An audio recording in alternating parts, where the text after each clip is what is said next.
You just finished a 700-calorie meal. Yet 45 minutes later, you're back in the pantry. It's not that you're weak-willed, it's that your biology thinks you're starving. The modern diet is designed to keep your hunger hormones on a loop. But there is a biological off switch, a specific macronutrient threshold that once hit, shuts down the urge to eat more. It's called the protein leverage hypothesis. Hi everyone. Today we aren't just talking about eating more protein to build muscle. We are diving into the exact grams per pound you need to silence ghrelin, activate GLP-1 naturally, and finally stop the food noise that's sabotaging your progress. To turn off hunger, you have to understand the three main players in your gut-brain axis. 1. Ghrelin, known as the hunger hormone. It's produced in your stomach and tells your brain, find food now. Ghrelin levels rise before a meal and fall after, but they fall slowest after eating fats and carbs. Protein is the most effective suppressor of ghrelin. 2. PYY and GLP-1, these are your satiety hormones. When protein hits your small intestine, it triggers a massive release of these chemicals.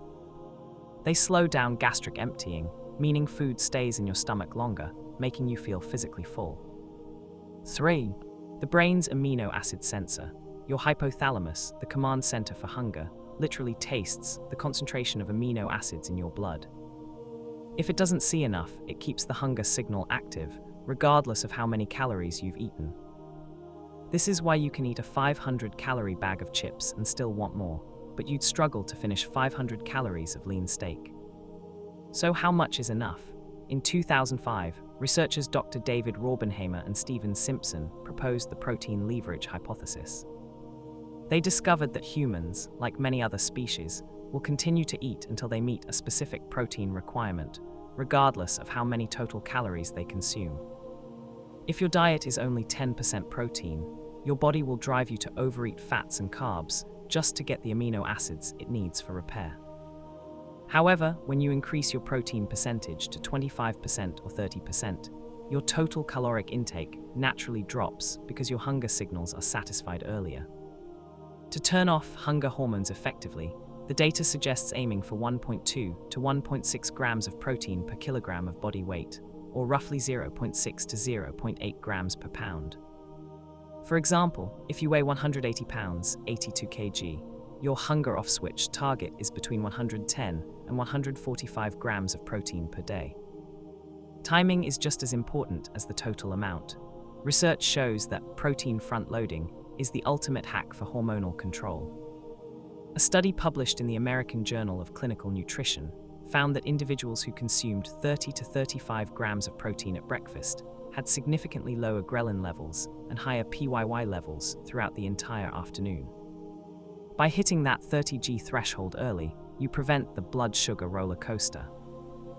If you start your day with a bagel or just coffee, you're essentially inviting ghrelin to scream at you by 3 p.m. If you want to master your hunger, the 3 steps to take are: 1. Calculate your floor. Take your goal body weight and multiply it by 0.7. That is your daily protein goal in grams. 2. The 30-gram rule. Ensure your very first meal of the day has at least 30 g of high-quality protein, eggs, Greek yogurt, or a clean whey isolate. 3. Prioritize protein density. Before eating a snack, ask, is the protein-to-calorie ratio high? Aim for foods where protein makes up at least 25% of the total calories. When you prioritize protein, you aren't fighting your body anymore. You're giving it the signal it needs to feel safe, fed, and satisfied. If you found this breakdown helpful, hit the like button and subscribe for more informed decisions